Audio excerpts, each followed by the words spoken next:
All right, good evening, everyone. Apologies for the delay with kicking off tonight's masterclass. Thank you for your patience, especially to those who are joining us on Facebook. And indeed, we are gathered together and having a very special masterclass today as we mark International Plant Health Day, which has been set aside internationally to commemorate and signify the critical importance that plants and plant health plays, considering the role of plants in feeding us, in providing us with raw materials for industry, for so many uses that we can think of. And of course, the critical aspects around plant health are then brought to the fore today because we rely on trade to get these plants and plant products to us for various uses. And therefore, on a day such as today, we then pay closer attention to the emerging issues and challenges, as well as some of the opportunities that are present to us around plant health matters. So we're joined tonight by Dr. Esther Kimani, who will be our main presenter. Dr. Kimani is not a stranger to many of us. I believe she's the current Chief Executive Officer of the Pest Control Products Board and a former Managing Director of the Kenya Plant Health Inspectorate Service. She's a founder of Covi Food International Limited, which is a company offering agricultural consultancy on best practice in selected agricultural value chains, sustainable agricultural and market access, besides other services that promote quality, access to quality seeds, and plant health, food safety, and quality of agricultural produce. Dr. Kimani holds a PhD in crop protection and an MSc in plant pathology with a BSc in agriculture from the University of Nairobi. She has been in the agricultural sector for over 30 years in various roles, including research and regulatory affairs, and she is widely experienced in these matters and very well placed to speak to us this evening. She's in charge currently of regulation and enforcement of compliance with regards to quality and safety standards at the Pest Control Products Board. And of course, we are all familiar with PCPB as a custodian of registration and the watchdog basically on crop protection products. So karibu sana Dr. Kimani. We will go straight into her presentation, which will be shared, and then thereafter we shall engage on the talking points around this particular subject of plant health for this evening. So Dr. Kimani, karibu sana. Thank you, Ricky, for the comprehensive introduction. And I must say it was quite a comprehensive, and I hope that today, this evening, we are going to spend some productive time as we look at the issue of plant health and food security. So tonight we are discussing about plant health and food security. I think I've already been comprehensively introduced. I'm the Chief Executive of the Pest Control Products Board. My name is Dr. Esther Kimani. Next. Next slide, please.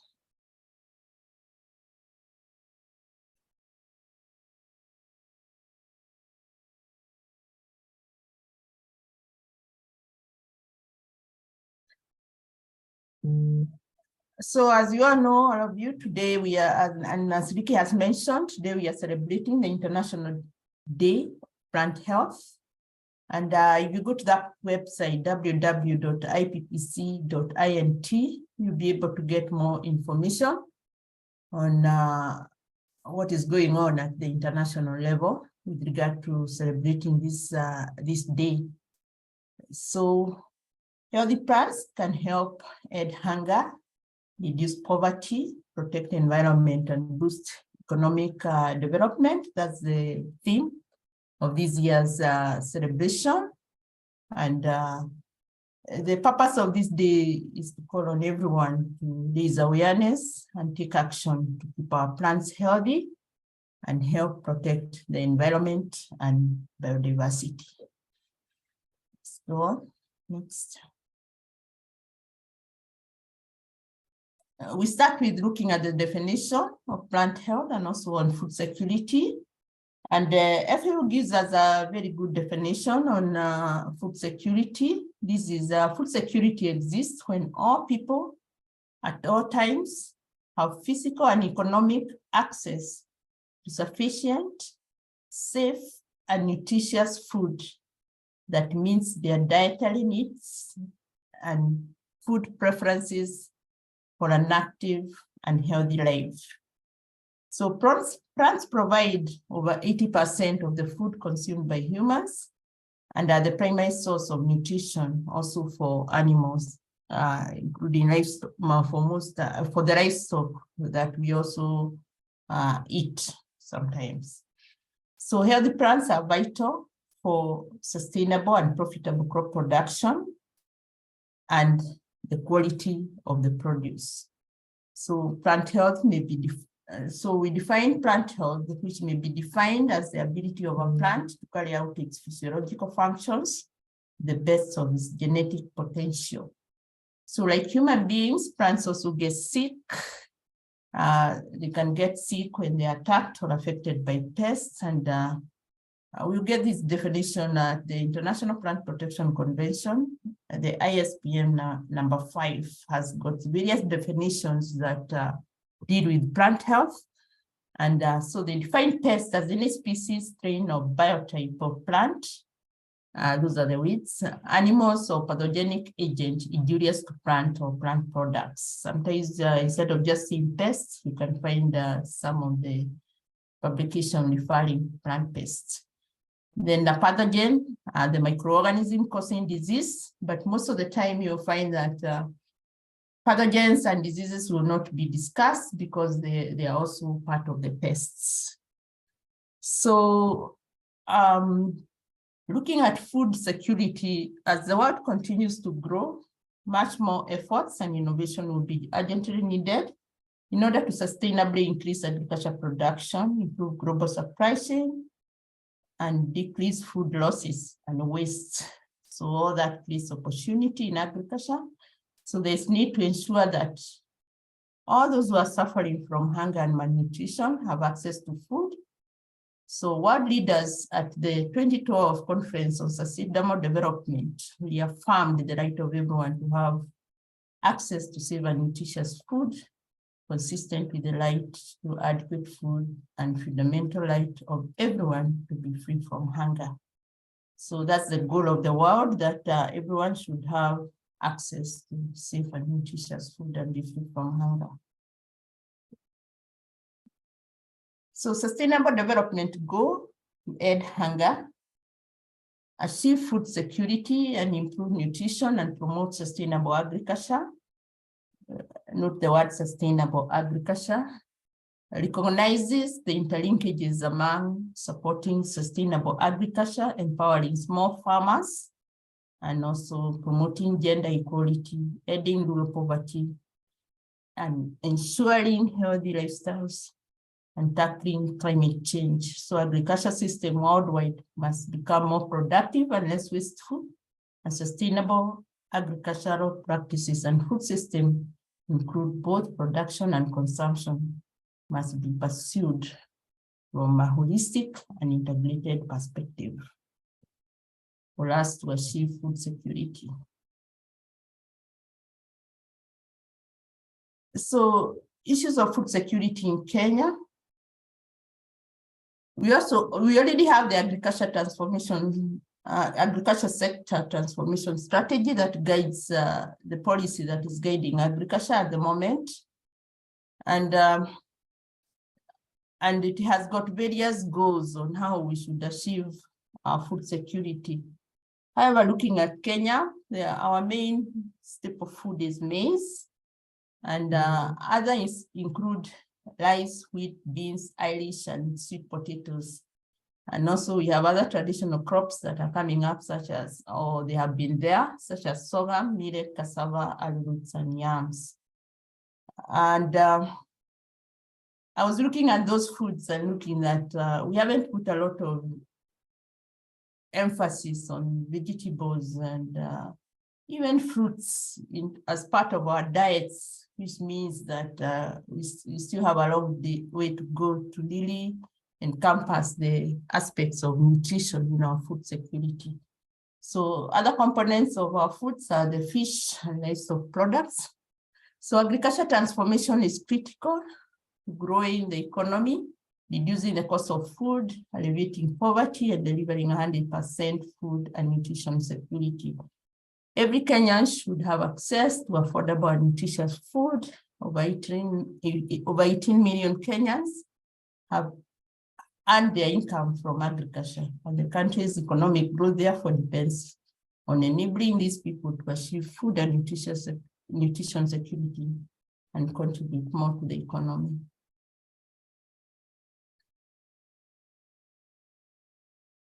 So coming to plant health, we realize that very many people are aware on issues of plant health.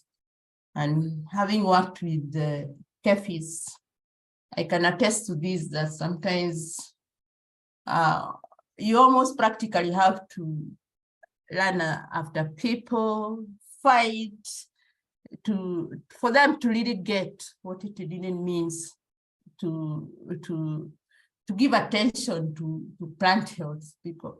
So when we talk about plant health, we talk about these and we believe that it should not be overlooked, because plant diseases and pests often threaten the availability and safety of plants that are needed for human consumption and also for our animal consumption. And globally, the yield losses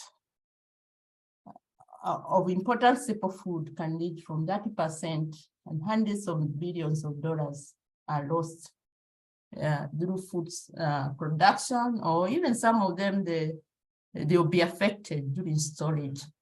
So plant pathogens affect food availability and consequently food security through reduction in yield and also in plant mortality. Some of us are quite aware the issue of MLND is very fresh in our mind. And I know this picture doesn't even reflect the kind of damage that it was making, because you could go to the field and find the whole field with the yellow dry maize. And that time you don't even know how to diagnose what is causing the problem.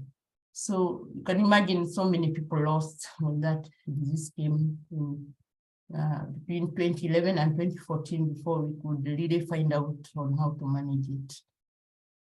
Let's go on. So plant health contributes to zero hunger by making sure that food is provided to the world's population. That is, you can be able to trade and exchange food from one country to another. So healthy plants even protect the life, the climate change. The climate action starts with healthy plants that help soils to store carbon. That's why you find that the issue of afforestation is really being emphasized so that we manage our environment. So healthy plants also contribute to global economic development through increased international trade. Because if you can't manage the pests, and especially the quarantine pests, the pests that are not present in a certain country, you cannot trade with them. So we have to. So it's very important that we learn how to keep the plants healthy and give attention to plant health. However, international trade affects plant health because plants and plant products such as seeds, cut flowers, and fruits are often can be contaminated by pests and diseases, meaning that they move they can help those beings to move from one continent to another. Half of all emerging diseases of plants are spread by global travel and trade. That's why you see since 1990, when the the world trade was liberalized, we have had so many pests being introduced into Kenya. And it's the same for most of the countries where people are traveling or there's a lot of trade in agriculture products. So a few of the pests are spread through natural spread and then assisted by weather events. That's the second most factor of the spread of the pests. That's why we are talking about climate change and the emerging pests, because maybe even some that never used to be really serious, when the weather and the climate change also they start becoming serious. So in addition, there are also likely to be interactions between pest establishment and the climate or weather condition, making pests more serious in new environments or in the new weather conditions. But most of them are spread through trade. So we look at some of the pathways, so how the pests are spread. So pest dispersal has strongly been facilitated during the past decade by globalization of markets for plants and plant products, including food, planting material, and wood. So that's why you find that, like for wood, there's a standard ISPM number 15 that governs on how the wood packaging material should be treated before being used for packaging products that are moving from one country to another. Find also in planting material, the propagation material is usually very stringent, and even when you are, for those who have tried to export, you know, you can't move plants with soils from one country to another. You have to grow them on special media. And generally, even those who are dealing with markets, you know, there are quite a number of requirements that seem to vary from one country to another before you can be able to send. Even that's why you find that when you want to export our avocado to China, you give a certain condition, you will pass their own condition. And in South Africa, we also have different conditions because, as we said, the seriousness of the pest can be affected by the different weathers from different countries. And every country tries to defend themselves from the introduction and spread of these pests. So global travel and trade of agricultural products have moved crops, weeds, pathogens, and insect pests away from their native environments to new ones, and newly introduced crops may expand pest distribution, and the introduction of new pests into a completely new ecosystem may cause extremely serious damage because pests and hosts may not have coexisted together.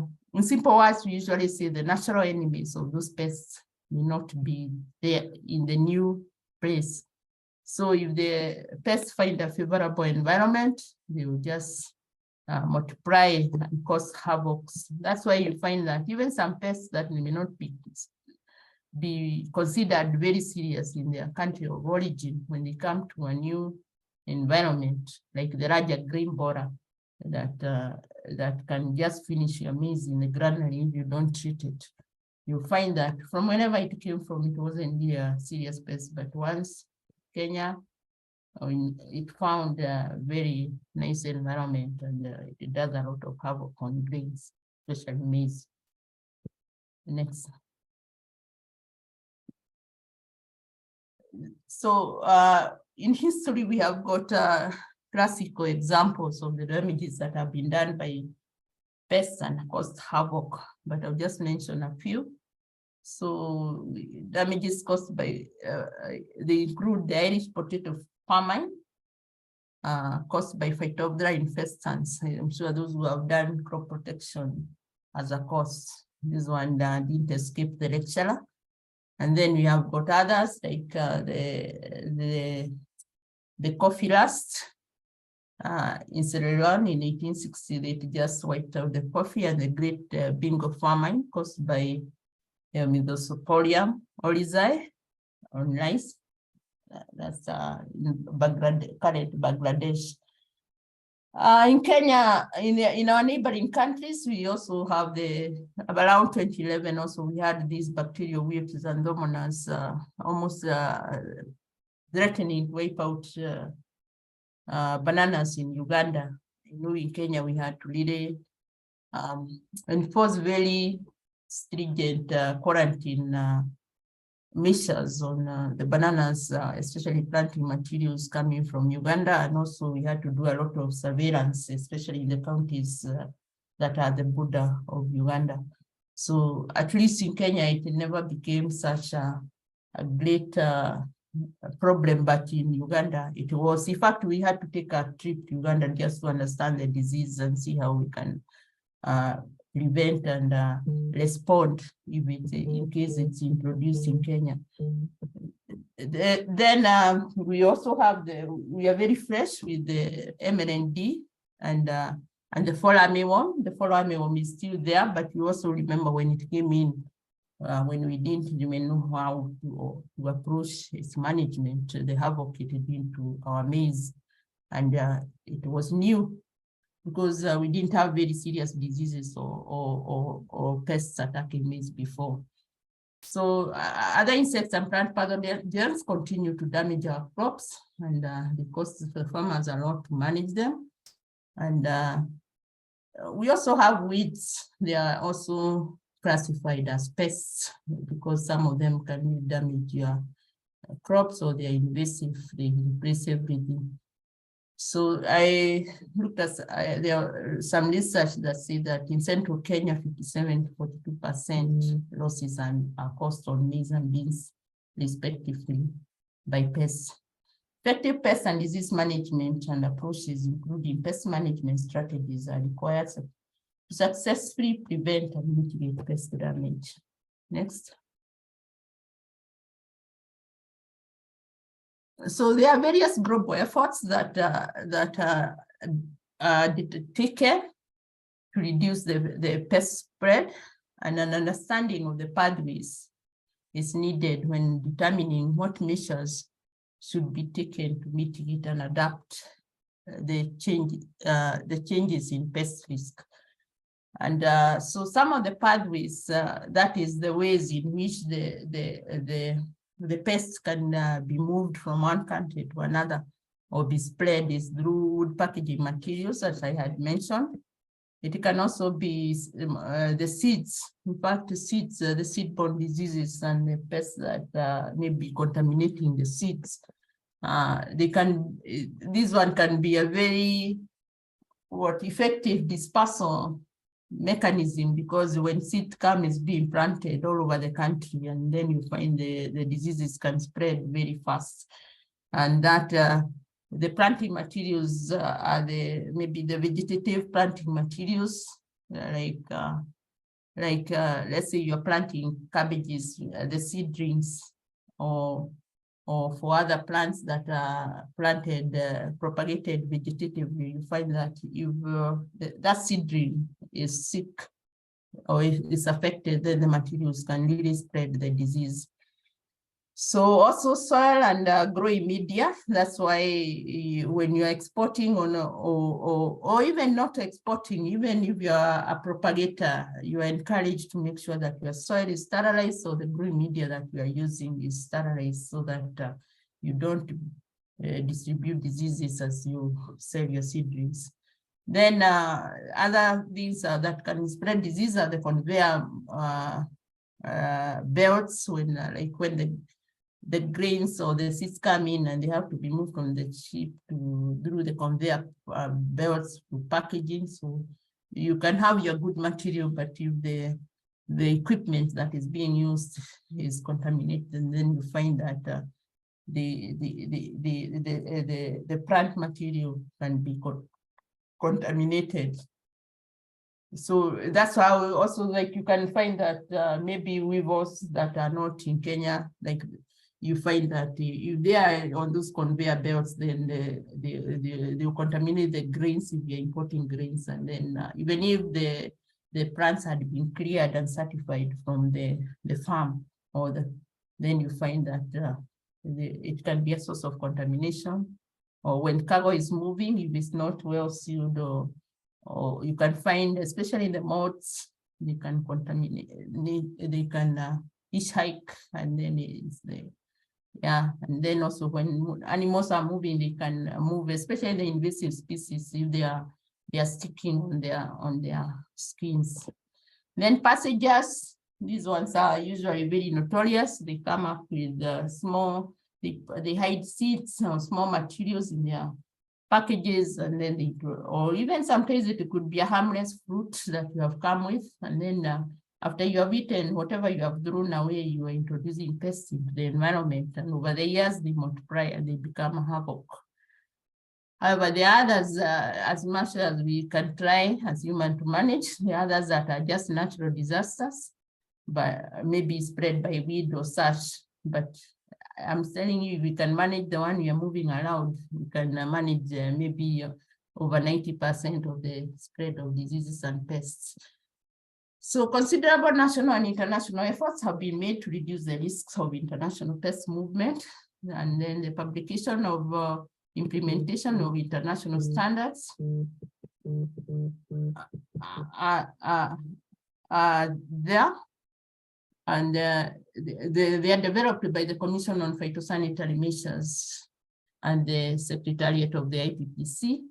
And this includes guidance on how to apply even pest risk analysis when you are trading, so that that trade does not serve as a pathway or an avenue for pests to be introduced into the country. That's why you find all these stringent measures, whether it's someone who wants to import something into Kenya or someone wants to export.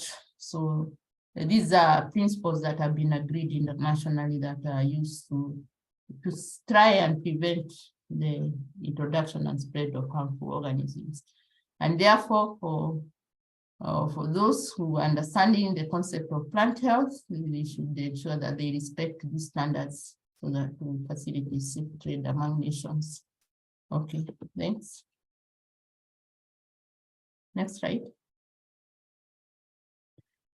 So I mentioned the International Plant Protection Convention. That also is the one that spearheads even the celebration of this International Day of Plant Health. So the International Plant Protection Convention is an intergovernmental treaty signed by over 180 countries and aims at protecting the world's plant resources from the spread and introduction of pests and promoting safe trade. So Kenya is a signatory, and the convention introduced international standards for phytosanitary measures, and it is the main tool to achieve its goals, making it the sole global standard setting organization for plant health. So the IPPC is one of they are called three sisters. You have the Codex that deals with issues of food safety, the OIE. I know if there are any vets listening, it has a new name. But this one deals with the animal health standards, and then the IPPC deals with the plant health standards. So as at April 2023, there are about 46 adopted international standards for phytosanitary measures, and one of them has been revoked. And then we have got 31 diagnostic protocols and 45 phytosanitary treatments. So for those who are passionate about plant health, I would advise that you visit that website and you'll see all these standards. And they can be really useful guides in implementation of plant health, not only for international trade, but also in ensuring that whatever plants we are exchanging among ourselves in the country are healthy, and people can reap the benefits from the plants that you have sold to them, or even you, when you are planting, ensure that the materials you are using are healthy for you to get maximum yield. So these standards aim at protecting sustainable agriculture and enhance global food security, protect the environment, forest and biodiversity, and facilitate economic and trade development. So the IPPC expects each country, or they are referred to as contracting party, to make arrangements for phytosanitary certification. And in Kenya, we have got KEFIS. And so what they do if you're exporting, they have to make sure that whatever products are going conform or they comply with the requirements of the exporting country. That is what is meant by to ensure that the consignments thereof are in conformity with the certifying statement, because those statements can be different depending on the commodity and depending also on the country where the commodities are going. Okay. And so they issue what we call a phytosanitary certificate. If you are exporting and if you're importing, you need an import permit from Kenya that will have those statements on what the other countries should comply with. And when you are bringing in the material, you also need a phytosanitary certificate from that country saying that the material complies. Next slide. So in Kenya, the government has invested a lot in plant health systems. And so Kenya government has made it cognizance of the role of plant health and has come up with measures to achieve food security and also facilitate trade in agricultural produce. So we have various institutions that are dealing with matters of plant health and also in collaboration with private sector. And so we have the Kenya Plant Health Inspectorate Service. This is the National Plant Protection Organization under the IPPC. So if you're dealing with issues of plant health, KEFIS is the contact institution. And so they deal a lot with the certifying, but not only certifying, but also negotiating for issues of market access, because there's a lot of technicalities that goes in there, because some countries would wish to use matters of plant health as barriers to trade. So you find that KEFIS is quite involved in ensuring that we are able to trade in agricultural produce by assuring the countries that we have the capability of complying with their plant health standards. So we have the Pest Control Products Board, which regulates the pest control products that are used in crop protection and making sure that our plants can achieve the standards, the plant health standards that are required for any crop.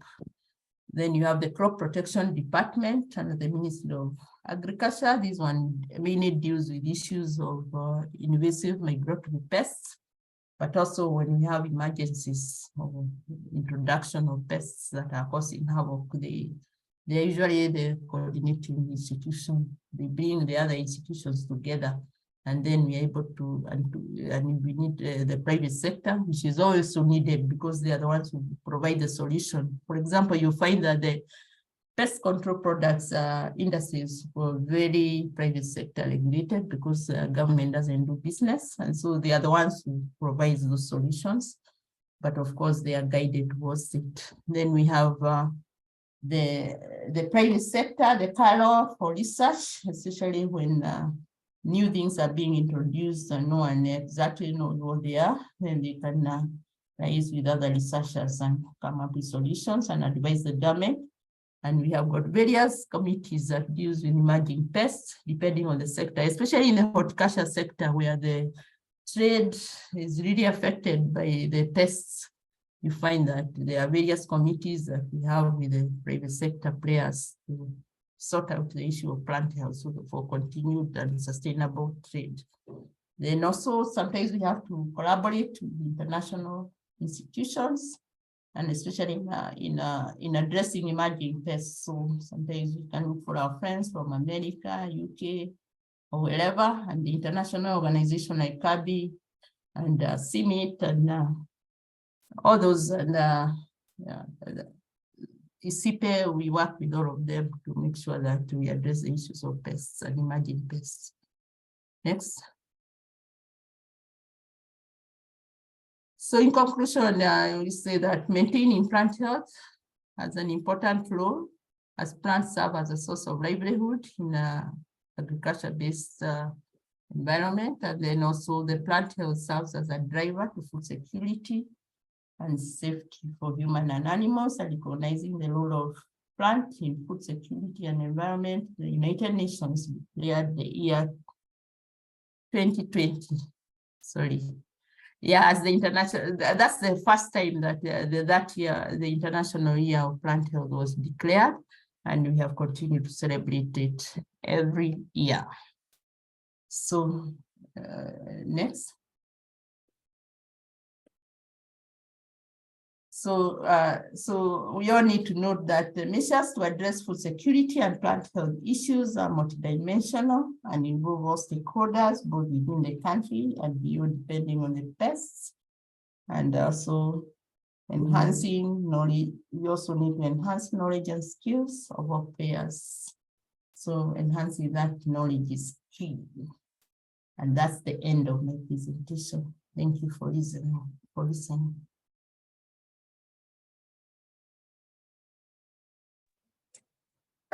Thank you so much, Dr. Kimani. I think that has been very well and comprehensively covered, giving us the whole overview in terms of the spectrum of issues of concern as relates to plant health against the background of the importance of plant health to us in terms of humanity. And I know we do have some questions from the audience on Facebook. We'll try and filter those through. But I want to just welcome Stella Wawira of Society of Crop Agribusiness Advisors. She's been taking note of a few questions that have arisen. So Stella, perhaps you would now step in and engage Dr. Kimani with the questions that have arisen as we continue. Thank you, Ricky, and thank you, Dr. Esther Kimani, for your clear presentation. We appreciate. I have understood a lot about plant health. And for me, I was wondering, I have chatted on the chat box, although I have other questions that have been channeled in that I've already also typed. But if I can ask, I was wondering if consuming a deceased plant or produce like fruits, is it harmful to human health? Is it? And if not, why is it that less appealing produce, maybe from disease or poor health, why is it not very well absorbed in the market? On the same note, how do we increase the demand of the less appealing produce in the market? Maybe tomato was attacked by maybe white flies, so the produce were, the fruit was small, or maybe have some spots. How do we increase demand, or how do we convince people that it's not harmful? How do we create more demand for the same? Again, there is a question, how the government is involving the private sectors and agri-farms or organizations in the convention, the IPPC. Yes, those are the questions that I have gotten so far. Thank you. So Dr. Kimani, perhaps you'd want to respond to those two or three questions. Yes, thank you, Ricky. Actually, I was responding, but I was muted. So I'm saying I start with the first question, and I was wondering whether when Stella goes to the market, actually she picks those things that are not appealing. Because I think as the society develops, we all like things that are looking very nice. That's why you see people who have a little bit of money to spare nowadays will not just go to any market, but they'll go to the supermarket and choose the best looking products to buy. And you find that actually, as much as also you'd tell someone to buy something, but let me just give you an example. A mango that is affected by fruit fly or mango weevil, yeah? It may not all be bad, but it's very annoying actually when you buy that mango and you have to throw half of it away You'd rather just go and buy something more expensive, a mango that is more expensive, but have all your mango well. And then the problem, you can't even predict what proportion is bad.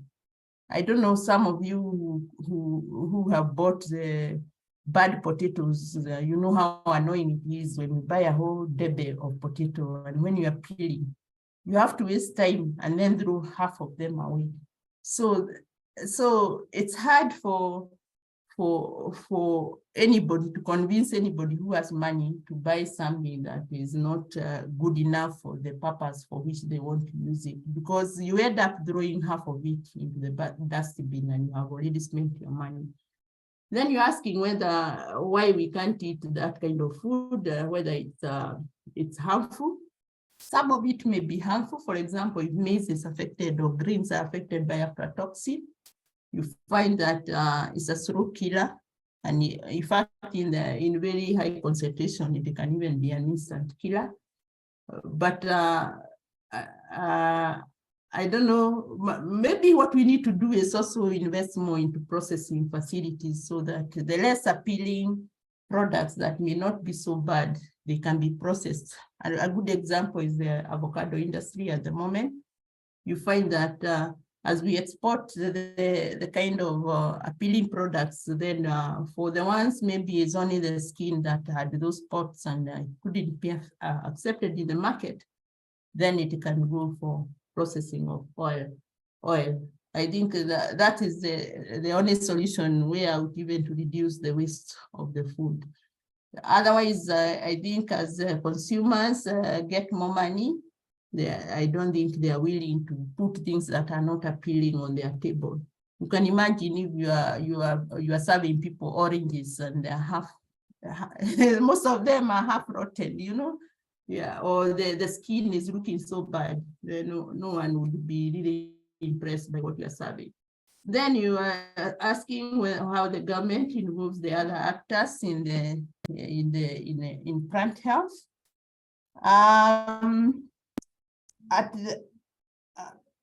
Okay. First of all, you find that on issues of plant health, so you find that like in Kenya, the horticulture industry, since it's the one that is really affected by these issues of plant health, you find that we have committees such as the Horticulture Task Force and the Horticulture Competent Authority, where we meet with the private sector and we discuss the challenges they are having and the implications to their markets, because of course they are the ones who are doing agriculture trade, they are the ones who are doing the farming, and issues of plant health actually have to be addressed from along the value chain, from the way you prepare your soils, from the way you manage your pests at the farm level, the way you grade and check whether the plants are carrying any pests, the way you take them to the market. All that is done by the private sector. So actually what the government does is just to offer the mandatory regulatory systems. And if people really understood what it is, you would find that they would do the right thing, because actually the government is just there to facilitate you. For example, CAFE's being there is just to facilitate you to get that phytosanitary certificate, because it's a global requirement. It's like when you are traveling and you are getting a passport. But you see now in that certificate, they have to declare that your plants are healthy and they are not carrying any pests. So even when you see them coming to your farms to inspect and what, they really don't have to, but since the people don't do the right things most of the time, so you find all these stringent rules keep on coming every day to make sure that people comply.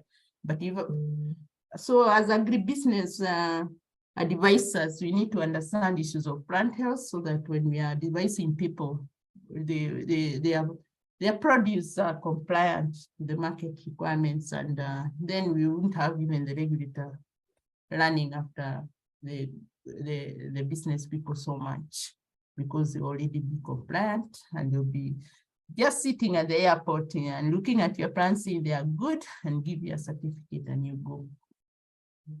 So you're asking how they can, the government can involve them. I guess it's more of Since government actually doesn't do business, it's more of creating awareness and training, like even the way I'm training here.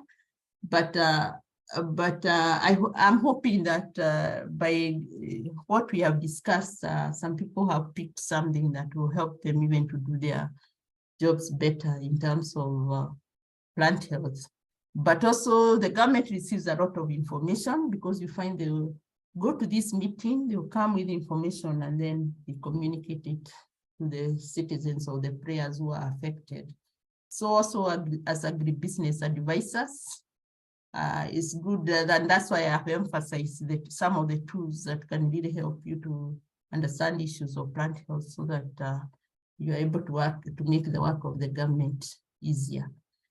Otherwise, I won't tell you that the government is going to fund you. But of course, as the government makes a law to what is it, liberalize the extension services and such things, you know. So those who are willing to do those kind of businesses also need to understand some of these tools. And I guess the government is ready to train. I don't know whether I've answered your question properly. However, Yes, yes. let me just mention this. Whenever there is an outbreak of like pests and what, you also find the government brings every player to the table. For example, let's say when the locusts came into the country and it was threatening to manage the crops, you find that you find NGOs, you find Desert Locust organization, you find the Agrochemical Association of Kenya. Everyone who has got something to offer or to play in that role is usually brought together, and they are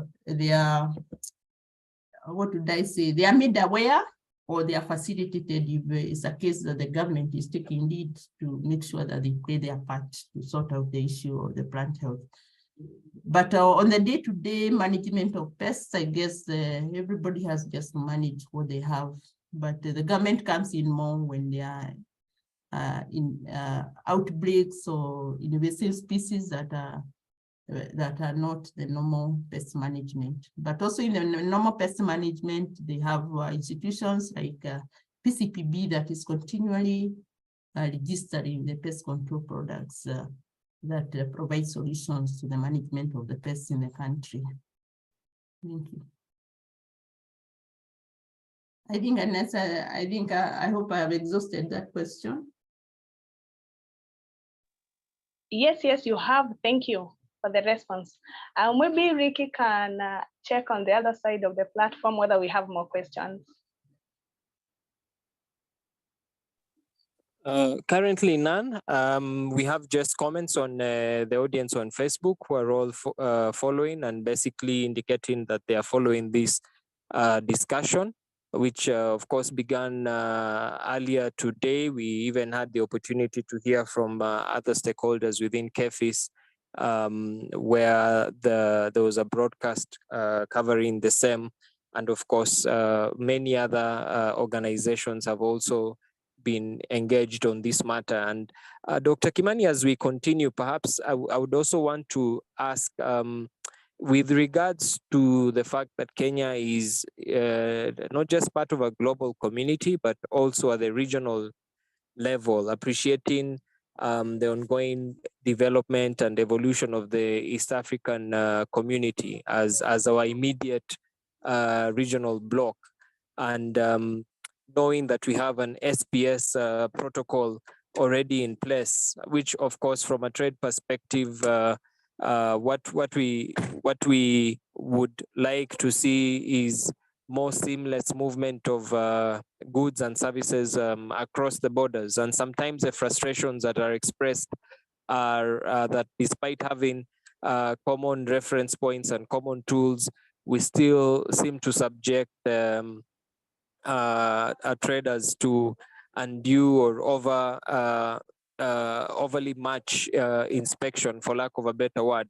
But at the same time, on the other side of the coin, the fact that we still have many instances of let's say traders or stakeholders, in the general space of the general public still tending to ferry plant products, when they travel, because of course, you find something and it looks appealing to you, and you think, what, I can grow it and I can carry it with me. The issue of awareness and really comprehending the risk factors that just come with moving product without taking it through the due process, it still seems to have, it's in terms of coverage and depth of comprehension, there still seem to be a few issues around that. So maybe you could tell us, especially with regards to the education programs that perhaps are targeting school-going population, in terms of really getting them to appreciate from a young age these matters that we are discussing, but also in light of, as I said, having an East African protocol in place.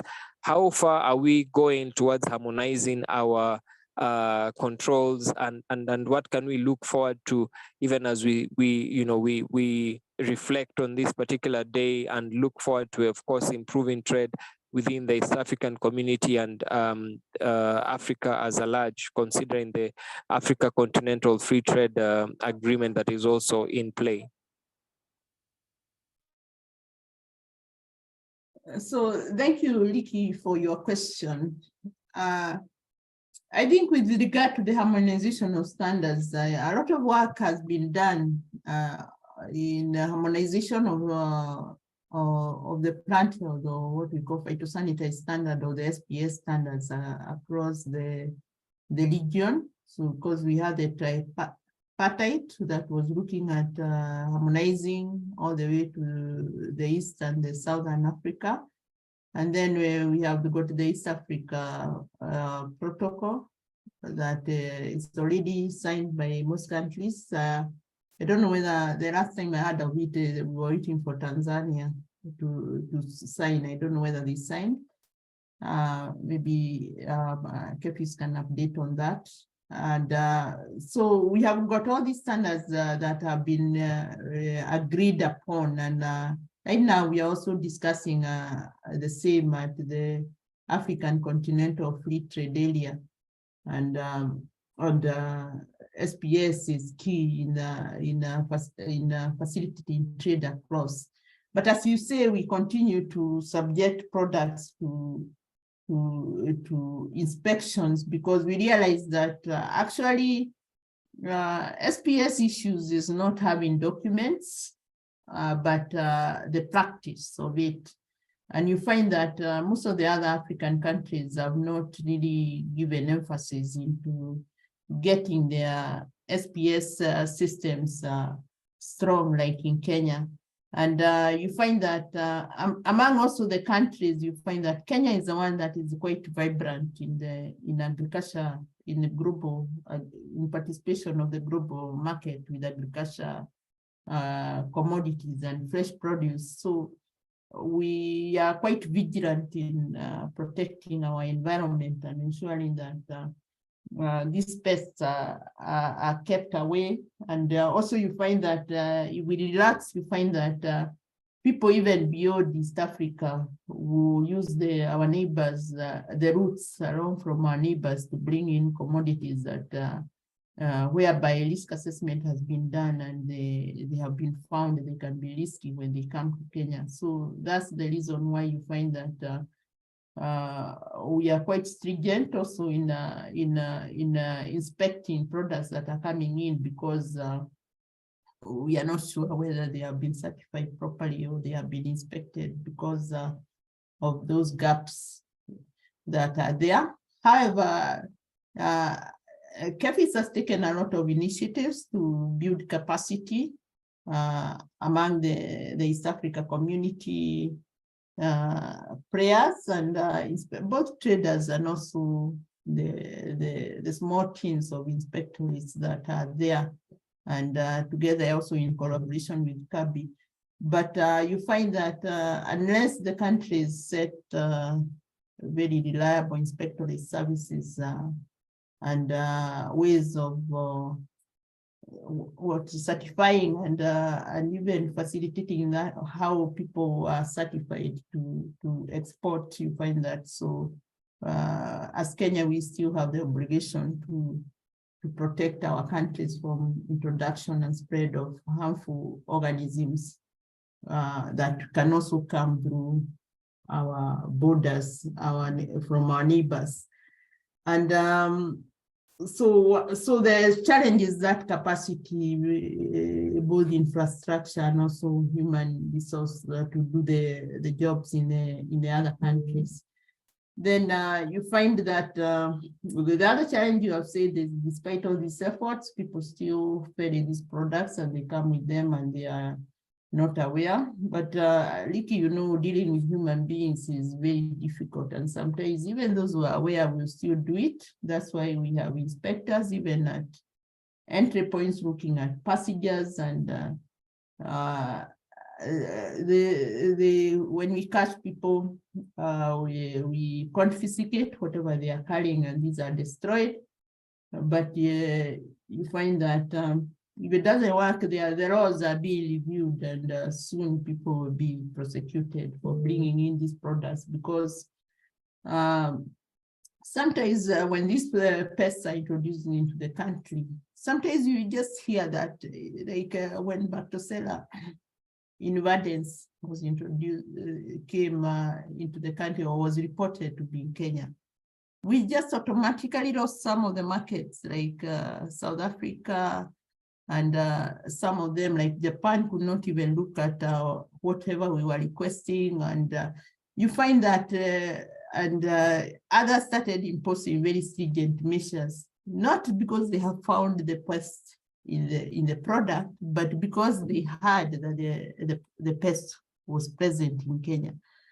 And you find that once such markets are closed like that, getting them open is almost impossible. And when they are open, they put very stringent measures, and our exporters have to spend so much money if they want to trade with those countries. So you find that those are the reasons why we keep on setting up system for vigilance, and also making sure that we reduce at least the number of people who may be bringing in something. And also, as I said, we are also trying to see whether we can have more stringent rules that prevent people from coming with brands, because you find that in countries like, if we are traveling to the US, people are very conscious. You find that they tremble if you if they hear that you are putting a mango or a fruit in their suitcase where they are going, because they know the consequences of being caught with such products in your suitcase. So the same thing, we also wish the Kenya to be the same, so that people can respect. And also because when these pests are introduced, also some of them also, besides also loss of market, they also cause a lot of economic losses to our local production when they're introduced into Kenya. So awareness is very expensive, but I think as a country we have tried to invest, but it's hard to reach everyone, because also people hear messages that they want to hear. And so that's why we are thinking, we put a little bit of punitive measures, people will hear it more, because when it's too soft, people don't hear it. And I guess, but the government has continued to put inspectors at the entry point to make sure that at least products are made. At least sometimes when we intercept somebody's products, at least they tell 10 more they hear. But also there's a lot of awareness that goes on, and also that's why at Kenya we are celebrating the International Year of Plant Health, so as a way of creating awareness about plant health, so that patriotic Kenyans can also do the right thing, as we run after the others who would classify as criminals, and especially those who bring things deliberately. But also at the airport, we have got major entry points. We have signs telling people to declare their plant material. And so those that are being brought in illegally or unawarely, and you are able to leave them there for destruction. So, but you know, a country will always have those people who don't want to do the right things. That's why also the law is there. I hope I've answered your questions. Thoroughly, Dr. Kimani. Thank you so much. And I think that gives us a very strong takeaway, that extension, which is really about getting the right message there, is a collective responsibility. It's not just for government, but it's for the private sector who stand to lose when restrictions are placed on us, because we are unable to control how we conduct trade and how we organize ourselves around matters of plant health. But again, even as you have stated, while we are part of a larger community, we must always look at issues from the home front and handle them as a country, even as we continue to collaborate with our neighbors. And I think that is well appreciated. It gives us clear insights as listeners and participants just following this conversation on what the touch points are around matters of plant health. And Stella, I don't know if we have any other questions or comments that perhaps you would want to share even as we start to wind down tonight's session. On your end, Stella, any additional inputs or questions? Yes, thank you, Ricky. There are no more questions, but there is an observation that I ever made. Maybe Dr. can clear the air from her end about the agrochemicals. Most of the agrochemicals in Kenya, quite a percentage, they're imported. Some are from Tanzania and other countries. But when you look at when we are trying after the production, why do these people reject our produce after we've used their chemicals and all that? Why do they reject our produce? Like Tanzania had an encounter with Tanzania, whereby we used to buy agrochemicals from a certain company. And then afterwards, we produced too much. It was in Kajiado County, just there. But these people could not even absorb produce. So I was wondering, and we've already used their agrochemicals. So I was wondering, and they said they don't, they cannot absorb the produce. So I was wondering, why do they sell the pesticides and all those chemicals to us? We use them.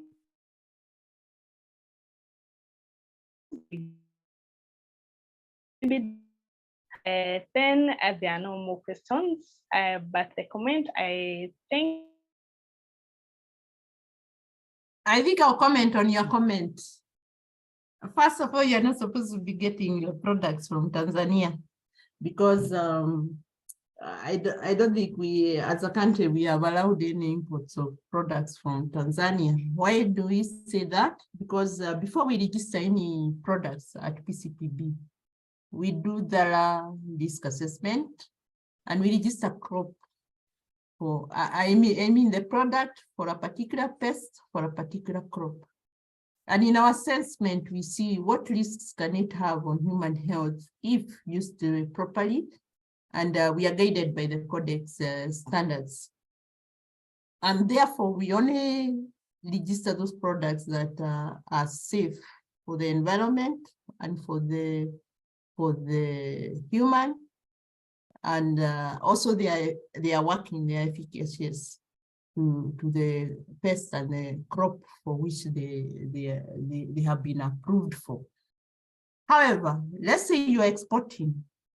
It's important that you look at the requirements for the countries, because those international standards allow countries to set more stringent requirements with regard to to how they want their product is. And you find that Europe uses, in some cases, using more stringent rules than the codex ones.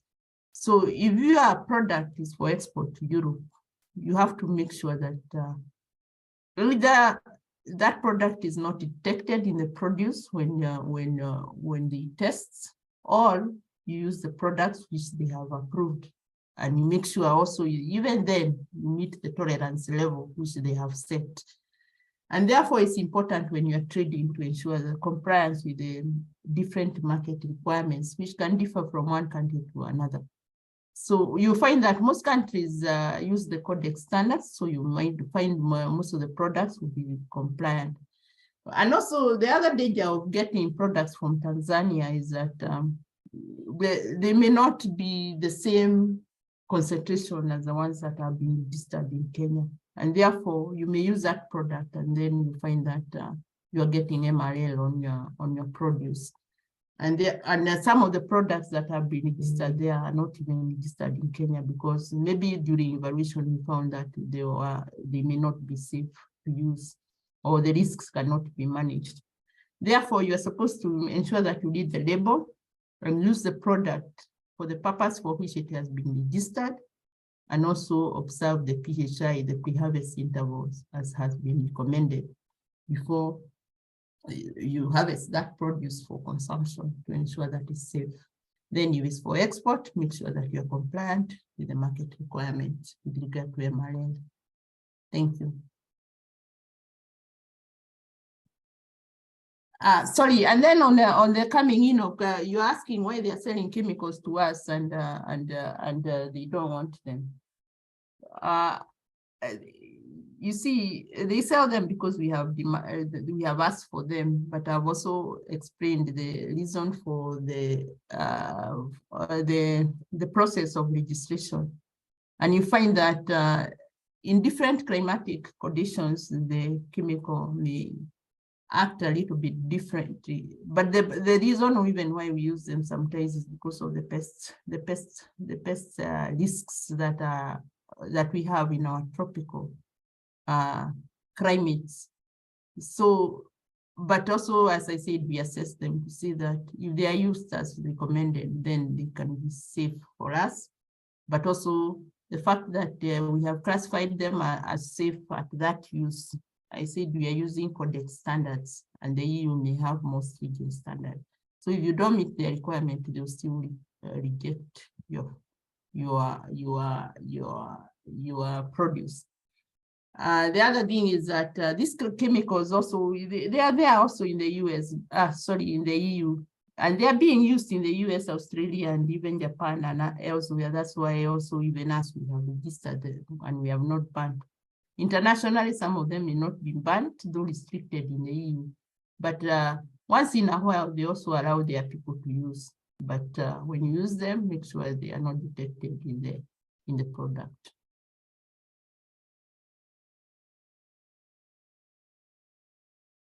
Or in the produce. I think that's my comment on that.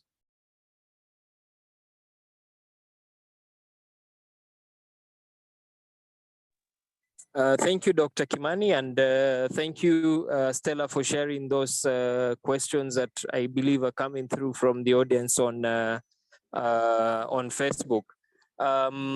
Listeners, I think we've had, as I said, we've been given a very comprehensive overview, and in terms of clarifications as to why some of the restrictions that perhaps sometimes we feel are a bit too heavy-handed, but they are very critical, both for safeguarding the biodiversity that we have within our own boundaries, but also ensuring that our participation in international trade is not put at risk. So we really do want to thank Dr. Kimani for taking time to share and illuminate further on this important topic. I think the takeaway personally and even to all of us as a challenge is to actually do our part in providing the message, being an agent of extension and clarifying as much as we are able on the importance of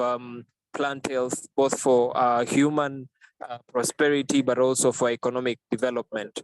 As far as the masterclass is concerned, participants and listeners, we just want to clarify that our usual schedule is still Thursdays every week from 7 o'clock.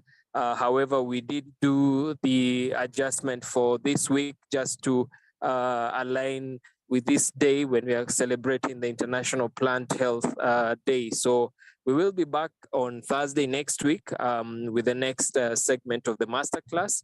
And of course, a recording from today's masterclass will also be available on the various SOCA media channels. So you could always get those links and share them with your colleagues, with your friends, so that we can all do our part in ensuring that matters of plant health are given the attention they deserve.